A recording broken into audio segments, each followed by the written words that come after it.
She's not gonna just sit there, is she? Relax. I had the door latched from the outside. Thelma Cedric was still laughing when the string quartet started, the sound sliding easily between her and her brother, Marcus, like this was the funniest thing either of them had arranged all year. 2 floors down, the latch held. The music reached Thelma Cedric in pieces, filtered through a service stairwell, a locked door, 40 feet of concrete and old pipe. Somewhere above her, 400 guests were rising for the first dance. The chandelier throwing gold across a room she had booked, paid the deposit on, and would never enter tonight.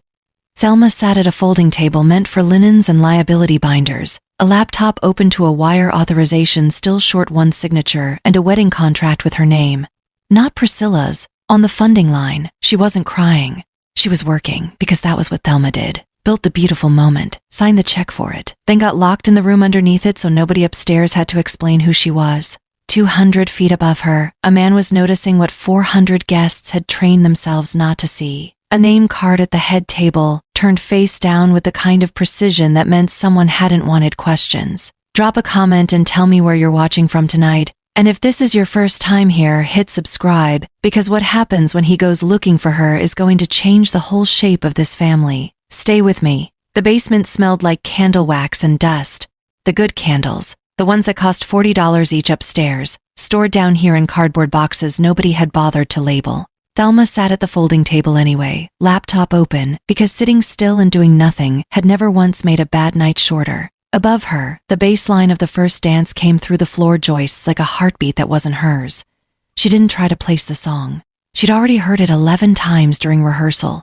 Priscilla had changed her mind about the first dance 3 separate times, and each version had gone through Thelma's calendar, Thelma's vendor calls, Thelma's card on file. Not Priscilla's card, Thelma's, just once. The latch was on the outside, an old iron slide bolt someone had installed decades ago for storage security and never removed. She'd noticed it during the walkthrough 3 weeks ago and thought, absently, that's a strange thing to still have on a door in a wedding venue. She hadn't thought, my brother is going to use that on me, but he had. She'd heard it slide home herself, heard Marcus's laugh catch on the sound of it, heard Priscilla say something too quiet to make out, and then the two of them moving away, footsteps fading toward the stairs, toward the light, toward 400 people who would spend the whole night believing this family was exactly what it looked like. Thelma didn't call after them. She'd learned a long time ago that calling after people only worked if they'd wanted to hear you in the first place.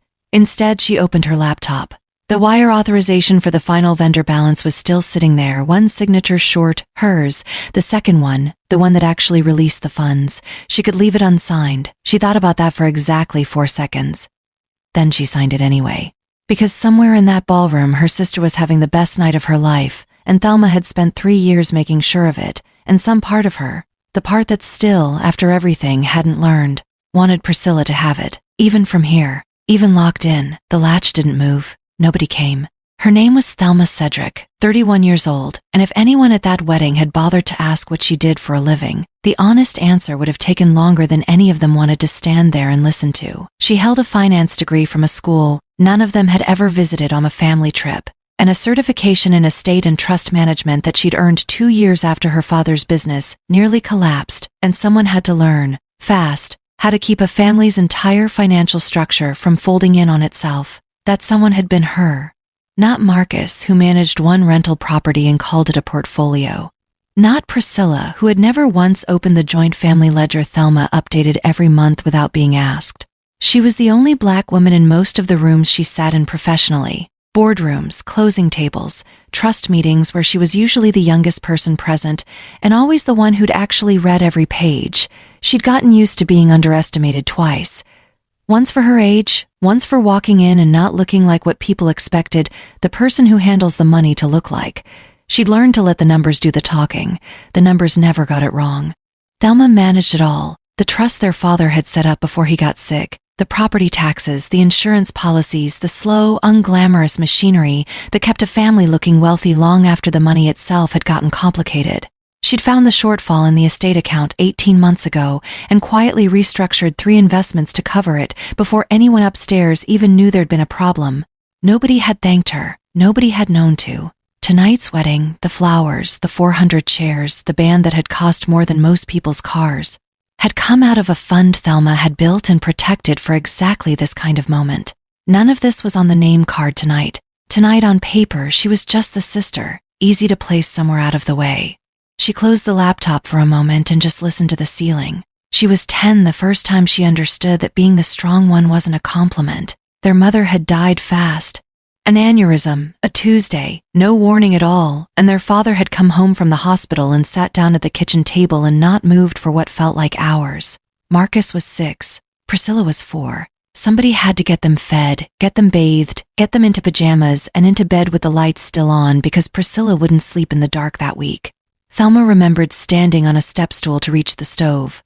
She remembered her father's coffee going cold in front of him, untouched, and pouring it out and making a fresh pot and setting it down without being asked, because some part of her, 10 years old, had already understood that nobody was going to ask her if she was okay, so there was no use waiting to be asked what she needed either. Their father remarried 3 years later. Denise was warm in the way that photographed well. Warm for the parts of the family that made her look good, careful and a little distant with the parts that didn't. When Priscilla started kindergarten crying every morning, Denise sat with her for an hour each day until it passed. When Thelma, 13 by then, came home upset about something, a friend, a grade, anything, Denise would smile and say, "You're so mature, Thelma. You don't need me to hold your hand through this." It sounded like praise. It took Thelma years to understand it had never been praise. It had been a job description, handed to a child, disguised as a compliment so nobody would ever have to feel guilty about handing it over. She became the one who understood, the one who didn't need much, the one everyone assumed was fine, because she'd gotten so good at making sure nothing about her ever looked otherwise. She had accepted this the way you accept weather. Not happily, just completely. Their father's heart gave out on a Thursday morning 4 years ago. Thelma was the one who answered the phone. She was the one who drove, hands steady on a wheel they shouldn't have been steady on, because somebody had to be able to see the road. She was the one who signed the forms. She sat in a corridor outside a room with a number she still remembered, holding a folder of documents her father had asked her to prepare 6 months earlier. "Just in case, sweetheart. You know how these things go." And she went through every page while Denise and Priscilla and Marcus held each other in the family waiting room down the hall. Nobody had come to check on her. Nobody had thought to. Thelma was always okay. Thelma didn't need anything.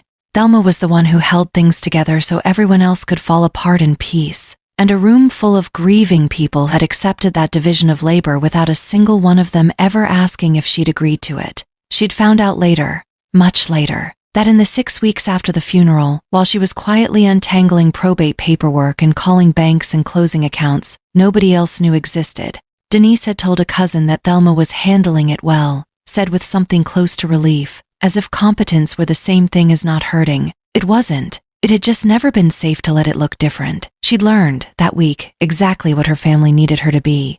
And she'd learned it so well that 4 years later, a locked basement door didn't even feel like a surprise.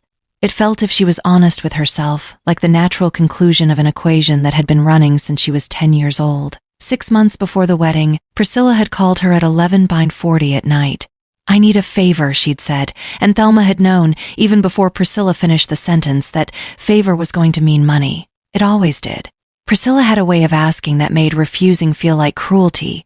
The catch in her voice, the "I wouldn't ask if it wasn't serious," the long pause where Thelma was supposed to fill in the silence with a yes. The venue deposit had fallen through. Some deal Priscilla's fiancé had been counting on had collapsed, and the Kensington estate needed $120,000 in 1 week, or they'd lose the date entirely. Priscilla hadn't asked Denise. Denise didn't have it. She'd called Thelma because Thelma always had it, because Thelma had spent a decade building the kind of financial discipline that meant she always, quietly, had it. Thelma had been saving for something of her own that year, a down payment, and underneath that, a smaller, softer plan she hadn't told anyone about. 2 weeks in Lisbon alone, the first real trip she'd have taken in her adult life that wasn't built around someone else's need. She'd already looked at flights. She'd already looked at a small apartment near the river with tile floors and a balcony too small for anything but a chair and a cup of coffee. She wired the $120,000 2 days later. She canceled the Lisbon flights that same week. $3,200, non-refundable, gone the way small things go when a bigger obligation shows up and asks first. Priscilla never brought it up again after the initial thank you text, sent at 7 a.m. the next morning, 4 words long. "You're a lifesaver, sis." Thelma had stared at that text for a long time. Not because it was cruel, because it wasn't. It was just short. The exact length of a debt someone doesn't plan on remembering they owe. 3 hours before the ceremony, Thelma was on her knees in the bridal suite adjusting Priscilla's veil for the 3rd time, a bobby pin between her teeth, while Priscilla stared at herself in the mirror and cried the kind of pretty, camera-ready tears brides are supposed to cry. "It's not sitting right," Priscilla said, and Thelma repositioned it again, steady hands, careful fingers, the same hands that had wired $120,000 6 months earlier without a single follow-up question. She'd also rewritten Priscilla's vows the night before. Priscilla had panicked at 1 a.m., convinced what she'd written sounded too plain, and Thelma had sat up with her laptop reworking every line until it sounded like Priscilla, warmer, funnier, the kind of vows that would make 400 people reach for tissues. Nobody in that room tonight would know a single sentence of it had passed through someone else's hands first. "You're amazing, you know that?" Priscilla said, catching Thelma's eye in the mirror. It wasn't really a question. It was the kind of thing people say instead of actually looking at what you've given them.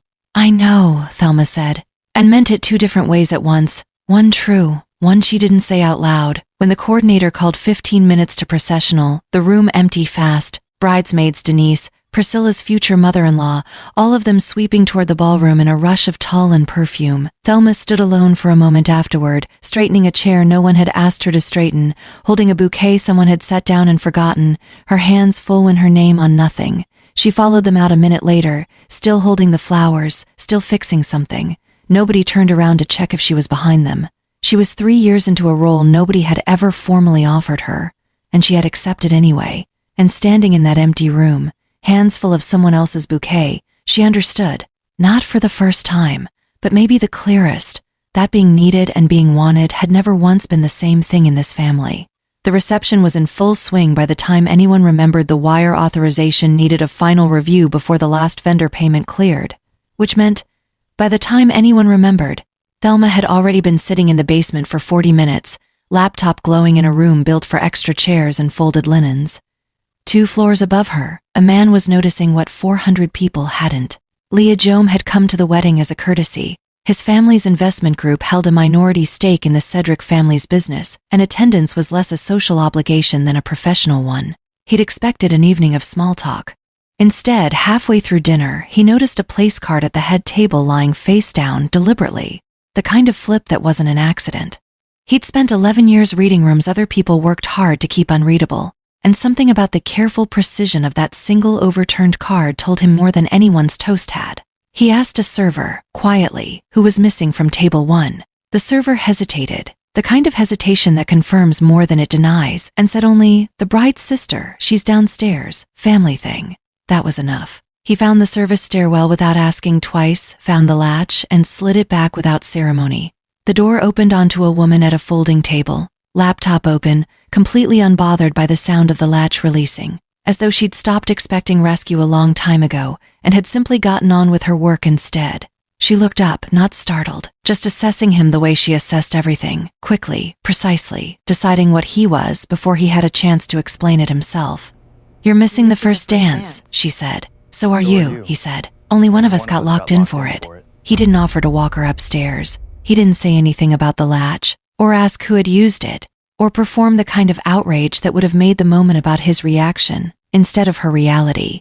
He just pulled out the second folding chair, sat down across from her, and looked at the laptop screen without pretending not to. "Wire authorization," he said. "That's not wedding planning software." "No," Thelma said. "It's a trust distribution, my father's estate." She didn't elaborate. She didn't need to yet. He didn't push. That, more than anything, was what made her keep talking. Not because he'd asked, but because for once someone was simply present without demanding an explanation first. She told him plainly without performance. The $120,000 for the venue, the Lisbon trip she'd canceled, the vows she'd rewritten at 1 a.m., the latch. He listened to all of it with the specific stillness of a man doing math. "You funded this wedding," he said finally. It wasn't a question. "I funded most things," she said. "Nobody upstairs knows that. Nobody upstairs is supposed to." He didn't tell her that was wrong, or that she deserved better, or any of the things people say when they want credit for noticing. Instead, he asked, "What happens if you stop?" It wasn't cruelty. It was the first genuinely useful question anyone had asked her in 3 years.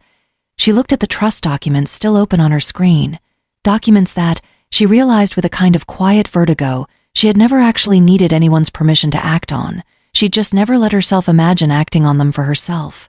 "I don't know yet," she said, "but I think I'm about to find out." Outside, the latch stayed open. Nobody upstairs had noticed that either. 6 months later, Thelma sat at the head of a different table, her own conference room, her name on the glass door behind her. Cedric Trust and Estate Advisory. She'd filed the paperwork 2 weeks after the wedding.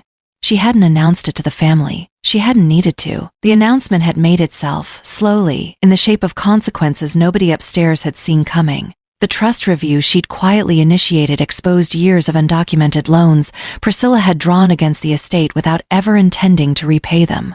Denise, who had spent a decade calling Thelma mature instead of asking if she was okay, was now the subject of a tax inquiry into funds she'd never properly disclosed. None of it was revenge.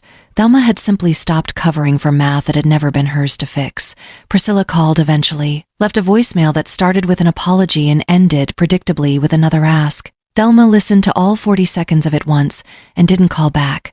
Leah Guillaume came by her office on a Thursday, the way he had every few weeks since the wedding, not checking on her, never that, just showing up, the way people do when they've decided they want to keep being present without needing a reason. "Lisbon," he said, setting 2 boarding passes on her desk. "You mentioned it once." She looked at them for a long moment, then she looked at him. "I don't need rescuing," she said. "I never did." "I know," he said. "I'm not offering that, I'm offering company." She picked up the tickets. "The people who rely on you not knowing your own value will keep the transaction running for as long as you let them. The moment you see the price they put on you and refuse to pay it yourself, the arrangement ends." Was it love, or was it simply the first time someone let her choose?